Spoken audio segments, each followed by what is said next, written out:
Après avoir vérifié la verticalité de l'axe, nous allons voir ensemble comment régler l'angle d'attaque des avirons. Alors qu'est-ce que l'angle d'attaque? Eh bien c'est l'angle que forme la palette par rapport à la verticale lorsque l'aviron est au carré. Cet angle, il doit être idéalement compris entre 3 et 4 degrés, ce qui correspond à une distance de 11 à 15 mm entre le bord inférieur de la palette et le fil à plomb. Après s'être assuré que le bateau est toujours à l'horizontale et à plat, on place l'aviron dans la dame de nage. La mesure s'effectue à la hauteur de travail de l'aviron dans l'eau. Pour cela, on place un repère à 40 cm du plancher. Il est également possible de vérifier cette hauteur en s'assurant que le fil à plomb soit placé à 10 cm de l'extrémité de la palette, tout en haut et tout en bas, lorsqu'on effectue la mesure. 2 personnes sont nécessaires pour réaliser cette opération.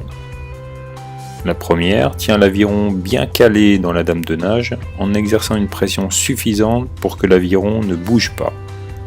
La seconde personne prend la mesure à l'aide du fil à plomb et du réglet. Si l'angle d'attaque n'est pas correct, il faut le modifier en changeant les bagues de couleur. Celles-ci sont numérotées de 1 à 7 degrés. Le chiffre placé du côté de la barrette indique l'inclinaison de la face d'appui de la dame de nage. 1 degré modifié avec les bagues correspond à environ 3 mm à la palette. Les bagues sont toujours de même valeur, 7,1 ou 5,3 ou 4,4 en haut et en bas, et doivent toujours être placées tête bêche. Pour changer les bagues, il est possible d'utiliser un tournevis ou plus simplement de l'axe pour les extraire de la dame de nage.